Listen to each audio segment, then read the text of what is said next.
Hello and welcome to The Shift, the podcast that aims to tell the no-holds-barred truth about being a woman post-40. Created and hosted by me, journalist and author, Sam Baker. Feel like your wardrobe has turned against you?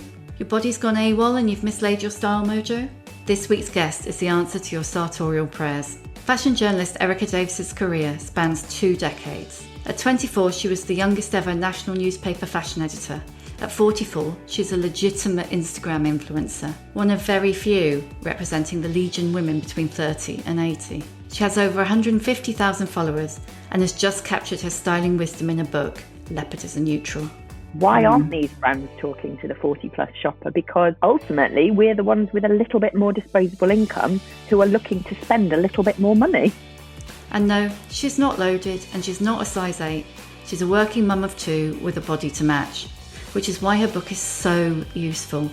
Listen on for her advice on what to do when you feel like the fashion industry is shoving you out the door into granny clothes, how to regain your style identity, and why fashion rules are, well, frankly, bollocks. Hello, Erica. Welcome to The Shift. So give me a little bit of a whistle-stop tour through your career. Well, I always knew I wanted to be a journalist, always. The fashion thing came because I absolutely loved, and when I say loved, devoured fashion magazines. So bought every single one going, just devoured them, knew all the models' names. I was just obsessed. So when I got to that stage, the journalist and the fashion thing merged in my head. And then I went to university. I did English language at Newcastle University. And then when I was there, I just started writing to every publication going, asking for work experience. I'd read somewhere, probably in Just 17, that's the way that you did it. You just had to get there. Also, I'm from the northwest of England. I'm from Birkenhead. It wasn't as though I had family friends who could help me get a foot in the door. Quite. My parents they worked on the Wirral. They had managerial jobs. So it wasn't as though I was from this particular background. So I knew that work experience would be a really good way of doing it. So the first bit of work experience that I was offered was with Style Challenge, which was a BBC morning show. And the brilliant Jane Galpin produced it, who did the clothes show with Karen Franklin, and she's a bit of a force of nature in the fashion world. And I did that straight after uni. So came down, lived with my aunt and uncle in Kent, used to commute in every day, had absolutely zero money. And then it just grew from there. And then I met different fashion editors because I was working on that show, one of whom was Ollie Picton-Jones, who's then the fashion director of The Mirror. So I met Ollie, and she and I became close because we started to do something else for another morning show where I was helping getting the clothes sorted. And then she offered me a position as fashion assistant on The Mirror. And then it sort of went from there. So I was at The Mirror for 3 years under Piers Morgan. And the youngest ever fashion editor, yeah? Or was that on The Sun? That was when I went to The Sun, yeah. Right.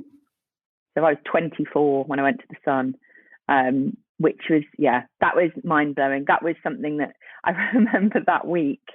I split up with my boyfriend who I was living with, started a job, moved out of our flat, started the job on The Sun. And it was one of those sink or swim things. But I've always been okay at that. I think if you've got something, you just need to throw yourself in the deep end and get on with it. I think that's the best situation to be in, really. Just like, do it or, like you say, sink or swim, do it or crash, Exactly. Absolutely. So then I was at The Sun for 10 years, and that was a huge, huge part of my life. Obviously before children, I met my husband there. But when I started, it was very much a double page spread of lingerie. And then when I left, we were doing amazing trips with amazing photographers, and I was the art director and the stylist on the shoots. So it sort of began and ended with my idea. And then I would write news stories, the fashion shows. It was full on. It was absolutely full on. I mean, an amazing experience. So I was there from 24 to 34, and then got married while I was there and had both my children while I was there. What was the moment for you when you thought, I'm going to try something different? I'm going to do what made you move into digital? Well, so when I left The Sun, I went to Look magazine as fashion and beauty director. And I was there for probably 18 months. But during my second pregnancy, I had started my blog. I sort of thought, I know what this is, or I know this game. I know that I'm going to have some slots of time when I could write about it. Also, the mummy blogger world had really blown up, but I knew that I didn't necessarily want to talk about breastfeeding and breast pumps and the best buggy. I wanted to talk about what was cool in cos, and you talk about it so well in your book, and then it was a slightly different shift for me. My shift was that I had my uniform sorted in the office. I knew exactly who I was. I knew exactly what I would wear, but my issue was the shift into motherhood and that being at home and not needing to wear those fancy clothes and those fancy shoes and those fancy earrings. It was, okay, who on earth am I now? For so long, I'd been America from the sun, America from look. And then suddenly I was just, oh, it's just me. Oh, God, I know that feeling so well, yeah. It's a strange feeling. It's an unnerving feeling. It's as though something's been taken from you. And even though you're very happy with your lot, and I really was, being a mum was very important to me and I loved it. It's so much of my identity had been wrapped up in who I was, my jobs. I'm sure because you had exactly the same situation. Yeah. I mean, that's exactly what it is though, isn't it? It's like you just said, it's identity. And it is like, who am I if I'm not that person? Well, your clothes are the outward manifestation of who you are. And if you don't know who you are, what do you put on when you get up in the morning? And what should you be wearing? And then, all those rules that you've assimilated over the whole of your life, you shouldn't wear that for your shape, or that colour doesn't suit you, or you haven't got the legs for that, or you shouldn't be wearing horizontal stripes. You should be making the most of your waist. And God, I would have smacked my head against the desk. I guess my point about leaving magazines was that I was being asked more. And in fact, it might well have been while you were still at Red, because I remember being asked by the team at Red to do a feature. And it was based on me for my blog. And I couldn't do it because I worked for a different magazine. And I just thought, actually, there's something in this. And this is just crazy. My husband was head of news at The Sun at the time. We had 2 tiny children. I had a nanny. And every night I would be texting her under the desk saying, can you just stay another hour? Could you just stay another hour? And I knew that the balance was completely off.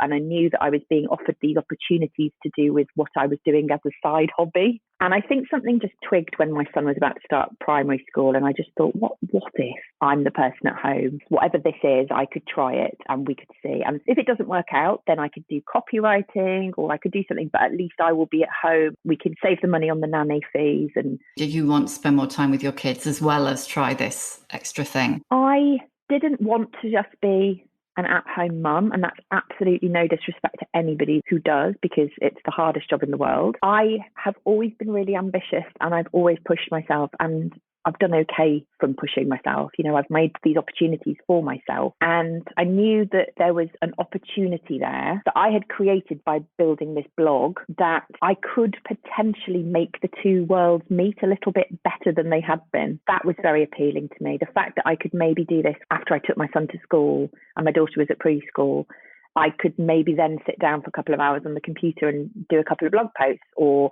respond to a brand. It all just seemed to make sense to me, and it grew and grew and grew. And then we decided to move out of London. And that's really when everything took off. I don't think I'd hit 10,000 followers on Instagram at that point. And then it just grew because I don't think I had the cool factor of London anymore. We moved to North Essex. And the things that were relating to me were doing my house up and, okay, what am I wearing now?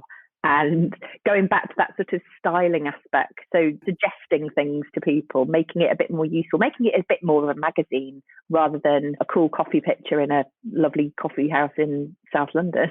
Yeah, and that's what people want, isn't it? People want ideas and inspiration, and they want it from someone who looks a bit more like them. Yeah, I guess so. And also somebody who's put in the years, and I can say that I've done that. I did it for 20 years. So that sense of, okay, she's got the history as well. Cast your mind back to when you were working at the Mirror and the Sun. As a young journalist, can you remember kind of looking up and seeing older women doing amazing things, or looking up and going, where have all the women gone? That's a really interesting question, because I can answer both parts of that. So when I first started, it was definitely the other type columnist.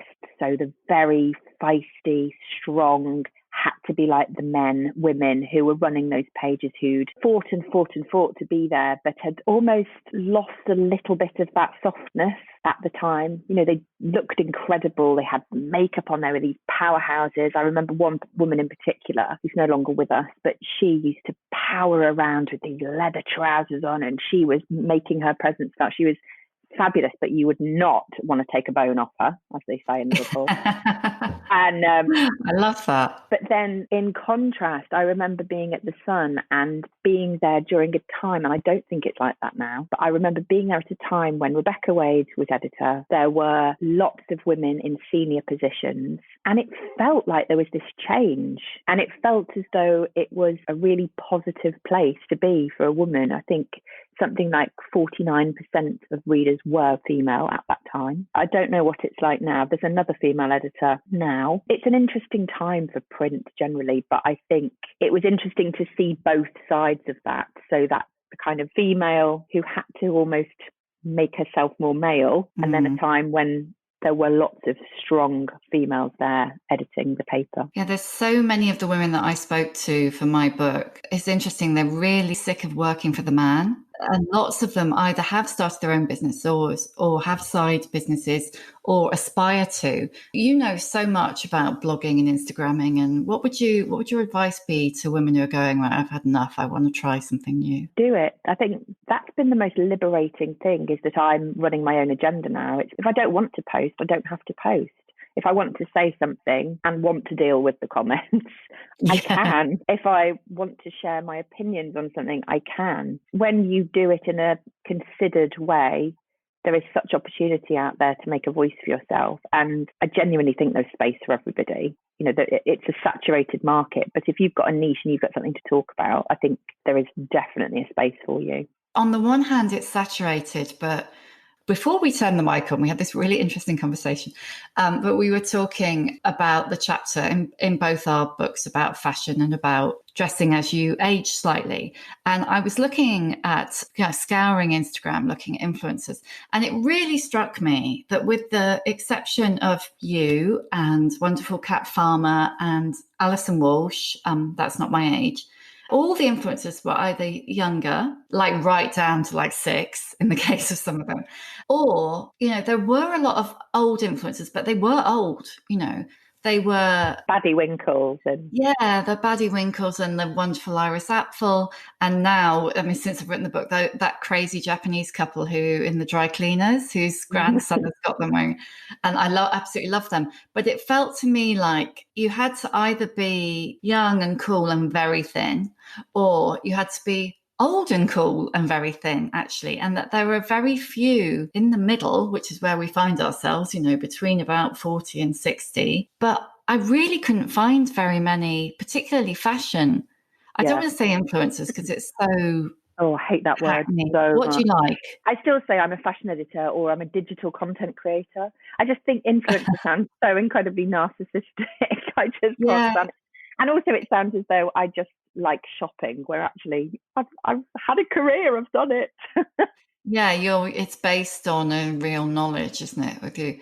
Have I missed anybody really great? Is there anybody that you would turn to? There are a few, and I totally hear what you're saying, but I think this arena is now really becoming popular. I think Tracy Lee Sayer is fabulous. She is Trade Lounge on Instagram. She's obviously the fashion director of Fabulous magazine. There's Paula Sutton, Hill House Vintage. Anna Cascarina, she's got an amazing Instagram account, and she's very, very pro-ageless style. And there is Ben's wife style, who is Renya, and she's a little bit more designer, but she's great. And she's must be in her, well, I won't say her age because I might completely offend her, but she's an older, she's in that category, and she looks fantastic, and she's making her pictures editorial and cool, and she's doing everything that the 20-year-olds are doing. What do you think about the representation of women? Because what are you 44? 43. 43, 44 sorry. No, it's fine, 44 in November. Oh, your book has up-aged you. It says you're 44. They were obviously cutting ahead. Do you feel represented by the fashion industry visually, first of all, in terms of in ads and in the material that you're sent? No. In a nutshell. No, but I never have. And even as a fashion editor, I felt like I was too curvy, too big. I was probably a size 12. I'm a 14 now. I've never felt represented. So I've always tried to carve my own niche, really. And I'm a white woman. So imagine what it must be like as a black woman in our position, not seeing yourself represented at all. That was one of the things that really struck me when I was writing the book, is if I'm going through all of this, and like you say, I'm a white woman, I'm a straight woman, what must it be like if you're black or LGBTQ plus or disabled? Or, I mean, you just don't figure, do you? You don't figure. And even when I was writing the book, that was the initial consideration for me. So, for example, when we were talking about the illustrations, which were done brilliantly by Emma Cowlam, who's done lots of fashion illustrations for Elle and different publications. And I said immediately, I want every woman to look at the illustrations and feel as though it's talking to them. I don't want these very willowy fashion women. I want this book to talk to the people who've never really felt included in the conversation before. And so that was really important to me, to see that kind of representation. I think you made a really great comment that I've written down, and I can't actually now find it, but about how it doesn't have to be aimed at you, but you need to still be invited. I can't remember exactly how you put it. You put it much better than that. What you found? It says, clothing ranges don't need to scream, here we are, to a specific demographic. It's that the party needs to include an invitation to everyone. Yeah. And I think that's exactly it, isn't it?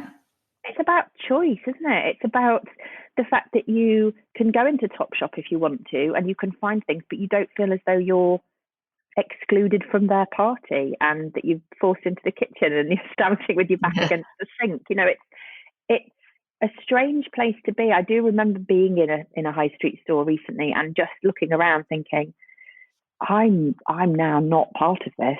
This is not speaking to me. And that's a personal choice as well. You know, I'm definitely looking for more natural fabrics. I'm not very interested in polyester mixes anymore. You know, there's been that shift in my own brain. But equally, I was talking to a friend who is the PR director for I'll say a well-known online fashion retailer. And I was saying to her, I used to have so many things in the watch list, you know, in your virtual basket. I used to find great pieces and things that looked like other places, and the material was really nice. I said, and now I'm just not finding anything. And she said, well, you're 40. We're not really interested in you anymore as a customer. And they were saying they'd missed the boat in the brands, you know, those young online retailers that are all based in Manchester. Yeah, Boohoo and whatnot, yeah. Yeah. She said, and it's all about the cycling short and matching crop top. And I thought, well, there we go.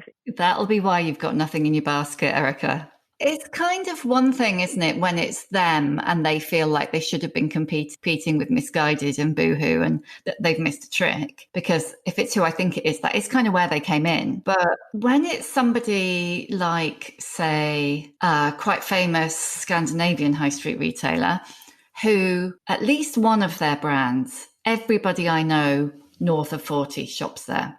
Yeah. And a fashion insider told me that this particular shop, with a very short name, they know that their customer is like a fashion interested woman over 40, but they consciously will not sell to her because they think it will put off younger customers.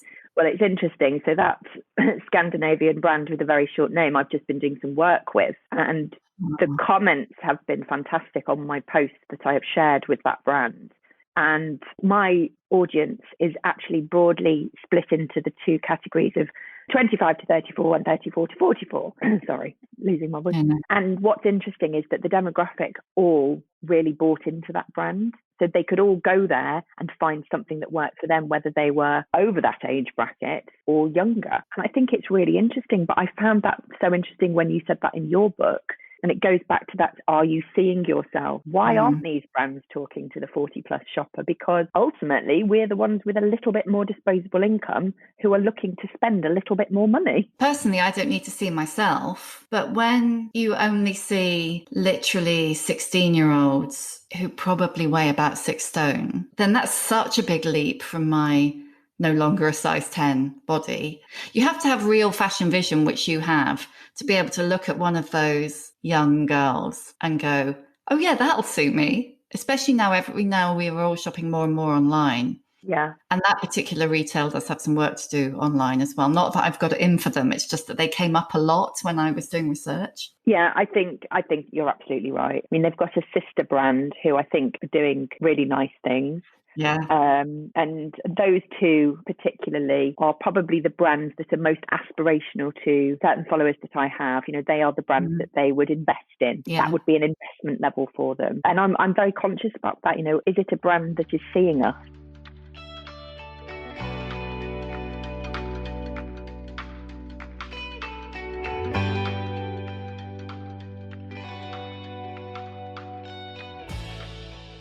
Yeah, I think that's the thing that came through again and again. I mean, I spoke to more than 50 women when I was researching the book because I wanted a real wide variety of experience. It couldn't just be about me. It had to be about all the different women with all the different experiences and different backgrounds.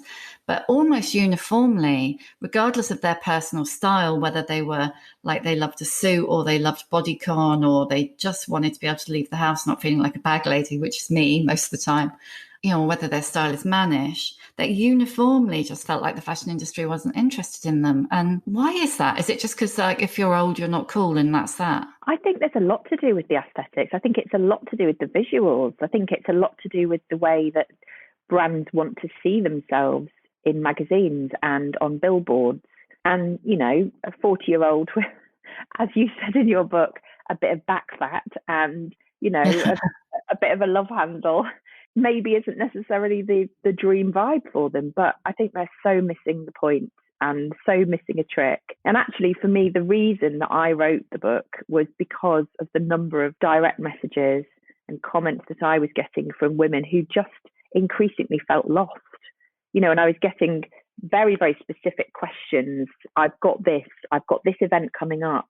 I've put weight on. I've had a baby. I feel lost. I'm going back to work after having a baby. I'm going back to work after taking 20 years out to raise my children, you know, and it all comes down to confidence. But it's a vicious circle because then if we're not seeing those people reflected back at us, then you go back into your mind and start thinking about all the negative points about fashion where you were growing up and you were told that you shouldn't be wearing certain things. And that's the basis, that's the foundation on which you've got to base your current self. So it really all needs to come together. You need to see those people reflected back. You need to have the confidence to wear what the hell you like. If you're comfortable in it and you feel great in it, that is really the best advice I could offer. Where'd you get that though? The confidence. Yeah. You can just start off really, really small. It could be a slick of lipstick with, you know, a t-shirt and jeans. It could just build it up slowly. Don't go and suddenly start thinking you've got to change your entire world and your entire wardrobe. It doesn't work like that.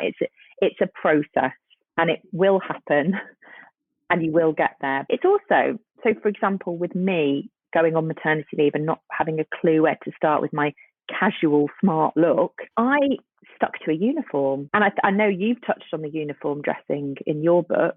And I think that's a really good place to start. If you like a Breton top and a pair of jeans, but you're going back to work, then maybe elevate those fabrics, wear a striped top in a different fabric with a smarter cut pair of jeans and a jacket.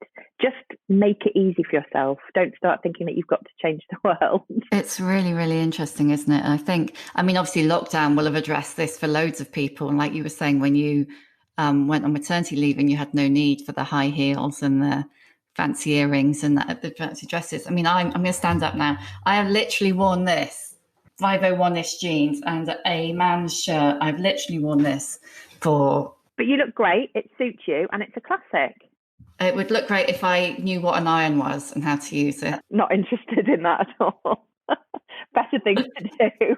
Yeah, exactly. You touched just then on the dreaded fashion rules and the even more dreaded age appropriate.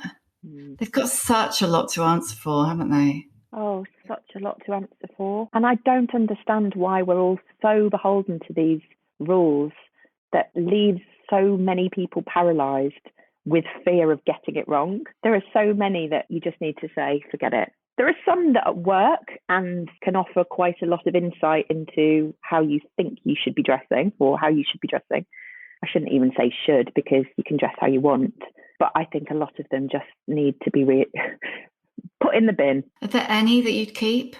Anything that you think is genuinely useful? I think rules about proportion, which I touch on a lot in the book, because I think that's a better way to frame things. So it's about the way pieces proportionally work together. It's not about your body. It's not about, whether you're the size of a piece of fruit or the shape of a piece of fruit.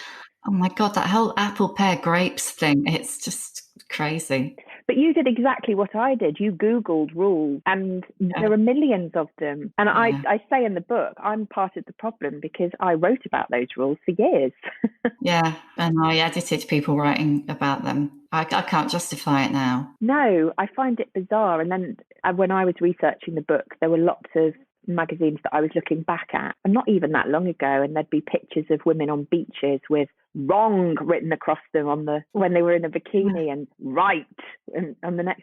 And you're thinking, these women don't know they're being photographed, and they don't know they're being held up as they're just having a nice time on the beach with their family. I find that really, really worrying. Has it moved on a bit from that now? It feels like it has, that social media has made that ease up a bit. Or am I just not looking at the right magazines? Wrong. No, magazines? I think magazines are probably getting a lot better at it. I'm not sure it's 100% there on social media. I think there's obviously the huge body positivity movement, which is amazing. But I mean, even last week, I got a message from somebody telling me my arms were huge and I needed to cover them up. And seriously, I hope you told them to fuck off. Oh, I blocked them. She'd done it a few times on different subjects. It's really sad because I've noticed this a lot, that suddenly sometimes people can turn, and you've had perfectly nice conversations with them on DM in the past, because I scrolled up and just thought, we've had nice conversations before. She said nice things previously. And then all of a sudden, I mean, it's fine. But then you also get the people that say, well, you put yourself out there. Yeah, I do. But shouldn't there be a bit of kindness? Just because you think it, do you have to say it? That is the problem with social media, though, isn't it? The things that you wouldn't say to someone's face, it's easy to just type and send. Yeah, it is. And I'm getting much better at just walking away from that and throwing my eyes to the ceiling and thinking, you don't know me. You've never met me, because the vast majority of people are very positive and very kind. And it's not as though you want to sit in an echo chamber and hear how great you are, but equally, I don't need to hear that somebody thinks I'm fat. It's not necessary. It doesn't help me, and it's not going to make me feel great about myself. And I've definitely noticed with social media that I have stepped away slightly. It's unfortunate that the few negatives that you do get make you question how much you do share. It's that kind of classic thing, though, isn't it? You can get 100 lovely comments and 2 negative ones, and the only ones you remember are the negative ones. Yeah, absolutely. It's so annoying. And I screenshot the lovely ones and then remind myself at a later date when I'm feeling low. My husband's very pragmatic about it, and he's the one that will just go, oh, it doesn't matter. They don't know you. No, and it's that kind of thing, but there's just no need. Of the people who aren't horrible, what are the most common questions that you get from your followers, most common problems? It's the ones that I touched on earlier. So there's lots of returning to work after, a period of time off, whether that be maternity leave, illness, completely changed career. They want specific advice, because I do a thing on Sunday called Sunday Styling. Well, it's almost sort of my way of doing a digital magazine feature, really. So I put outfits together based on a specific issue. So it could be wedding guest wear, or it could be, last week I did casual wear if you're back on the school run or you're sick of wearing tracksuits at home. So it's quite formulaic, but I get such a huge response from that, because people like to see what they should be doing visually. When you walk into a shop, it's good to see the mannequins. You want to see how other people have put things together, because it gives you ideas. I think what I'm becoming very conscious of is not extolling the virtues of buying new all the time. So I try to make sure that I'm including ideas that people probably have in their wardrobes already, and it might just spark an idea to wear something new, put things together in a new way. I personally wear a lot of secondhand, a lot of vintage pieces, which previously I would never have shown on Instagram, because I thought it always had to be new and people had to swipe up and buy. Whereas now the feedback I get is that there seems to be this return to those days of buying a magazine and not being able to buy something immediately. So you'd rip that page out and you'd put it in your bag and you'd look. And I think there is a return to that. So actually me sharing secondhand bits might inspire someone to go and do the same, or try and look for something similar on eBay or other pre-loved websites. So it's just trying to be conscious that it's not all about shopping, it's about ideas, and it's about giving women the tools and the confidence to do it themselves, and not just feel that they have to have or create a facsimile copy of somebody else's outfit. It's about putting yourself into your outfit. And that's so important to me. It comes back to age. It's a kind of, right, I'm 43. I know who I am now and I know how I want to look. And I think if every woman feels that, we'll all just be a lot happier. Yeah, and it sounds so simple, but it so isn't, is it? It's so complicated. There are so many layers to it. And I know that it sounds trite even saying it in those terms, but I think if we all have to start somewhere. We're still the same. We still love clothes. We're still the same person inside, but it just doesn't all quite hang together like it used to. Have you got any kind of shopping tips or online shopping tips? Online shopping tips. Well, I think just being honest about what it is you like, whether I mentioned earlier, I'm not interested in polyester mixed clothes now. I know of a lot of friends who are going through the menopause and they cannot deal with that at all. Layering is not kidding. Layering is brilliant because you can strip off, or if you're getting sweaty or that you've got options. Start off small. Start off with a colour you like. Start off with a fabric you like. Just put things on that make you feel good. I would always say size up regardless of your size, because there is certain cool to a slouch. You don't have to have things form-fitting and uncomfortable that you're going to be pulling down awkwardly all day. So I would always say go up. You make the point and I make the point in our book. Look at men's collections. Men's cashmere crew necks from M&S are my go-to. Yeah, they're brilliant. Yeah. And they're slouchy and warm and cozy, and they're in much more muted colours that will last you years. Go for classic pieces that you can then mix in with your existing wardrobe. So you just mentioned menopause then, all your friends who are in it. Lucky you, because when I went into it, none of my friends were, and they were all like, oh, get away, it might be catching. How equipped for it do you feel? How much do you feel you know? I don't really. I mean, I've talked about anxiety a little bit on social media, and I've always had the same response. It's probably perimenopause. You're probably looking down the barrel of the perimenopause. I just feel HRT will be my friend. Yeah. And I think the more people talk about it, the better, because I loved that you referenced that Amy Schumer piece, because that is one of my favourite clips ever. The last fuckable day, yeah? Yeah. And my friend messaged me because she's going through a chemically induced menopause because she had breast cancer. And she just thought that was the best thing ever. And she sent it to me. And I just remember thinking, this is so true. And yet, why? Why is this? We've got potentially another 40 years on this planet. Does that mean we're completely dead from the waist down? It's nuts. It feels like there's conspiracy of silence around menopause, but that's, it's been shattered around puberty and around periods and around pregnancy and breastfeeding and all of that. So I'm hoping that menopause is, starting to come out into the open. And I hope so. I really hope so, because I'm so sick of women feeling like all of these things that they go through, periods every single month, is a shameful thing. Breastfeeding is a shameful thing. It's not. We're all doing these things every single day somewhere in the world, and yet we're not allowed to talk about it. We've got to whisper about it, or we've got to hide it away and pretend that it's not happening. And it's the same with grey hair. I mean, obviously none of us could go to the hairdresser during lockdown, and after the initial panic when all my grey started to come through, I relaxed into it. I'm peering. I can't see any. Oh, well, I've had them done, but I'm going tomorrow. It's coming through thick and fast, and huge clumps at the side. Yeah, I've got that as well. But I became okay with it because there was nothing I could do. No. And would you go grey? Are you tempted to go grey?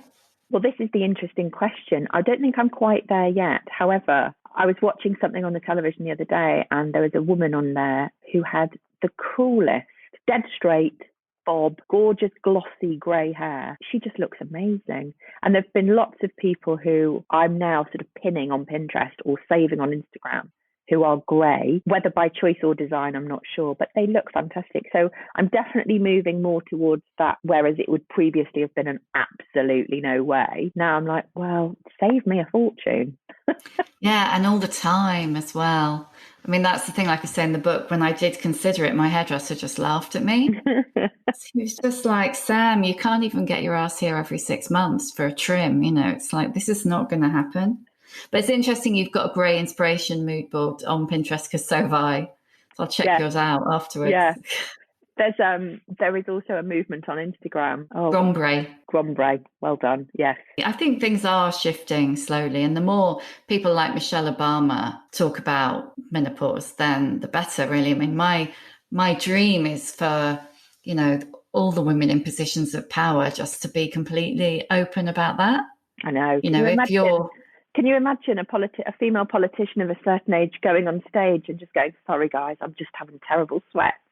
And then just getting the job done and kicking ass. I think, you know, let's get there. Make it normal. Have you got any kind of fail-safe or go-to stores that you know that you'll find something?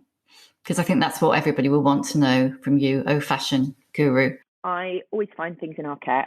I like And Other Stories, but I find their sizing frustrating. I really like Arquette. I do like bits in cars. I think their accessories are excellent.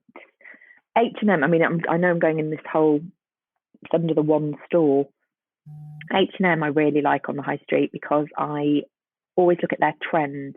I think that's a top tip, is to work out within a brand which range appeals to you more. And so the trend range in H&M is the range that you'll always see on Instagram. So it will be the it dress on Instagram will always come from the trend range, and you can filter that. So learn how to filter on the website. You can just click concept trend, and that's where you'll find the cooler pieces. And they've got their conscious collection, which is great. I think John Lewis are doing amazing things. I think John Lewis are doing really great things with their own brand ranges. So Kin and Modern Rarity, which are both very different. So Modern Rarity is slightly more romantic, slightly more colour, whereas Kin is quite Margaret Howell, a little bit Cos, quite architectural, a little bit oversized. Very different, but I think they've really got a great thing going for different customers there. And it's nice to see brands who are doing something a bit different within quite a big organisation. Yeah, catering for so many people. Yeah. I've got a few questions that I always ask at the end. So firstly, what's your emotional age? I would say probably a bit younger than I am now, maybe 35. That's interesting. Why is that? People often say 30-something, actually. Because 20-something, I was still trying to find my groove, wasn't really sure who I was. 35, I'd had my 2 children, and I just felt quite calm and connected to who I was and where I was in life. So I think 35 was quite a good, solid age for me. What book would you want to push on a friend? The one that has had the biggest impact on me in the last couple of years was A Little Life by Hanya Yanagihara. It just moved me in so many ways. I burst into tears. I can't tell you how many times. And it's not easy. My brother-in-law is reading it now, actually, and he messaged me the other day saying, I think you might need to talk me through this one. But I thought that was just stunning. What advice would you give younger women? Be yourself. Be proud of being yourself. Don't try and change who you are. People will always like you if you're comfortable with yourself. I see that so often on social media, where you're seeing a portrayal of somebody on social media and then you meet them in real life and they're nothing like that. And I think there is a real worry that there'll be a generation who think they have to be a certain way in order to fit in. And that really worries me. So that's what I always say to my own children, is just always be yourself. And it doesn't matter if some people don't like you, because that's always going to be the case in life anyway. That's true. What's your superpower? What is my superpower? Well, I can walk into a shop and I can pick the best bits instantly. That's a hell of a superpower, I've got to say. If you give me a shop, I will find them within 5 minutes. That's a program idea. We should flog that, Erica. Let's do it. Can I wear a cape? Yeah. wear anything you want. You're the fashion boss around here. Name a role model, a kind of old bird role model. Michelle Obama. I love Iris Apfel because I love that she just doesn't care.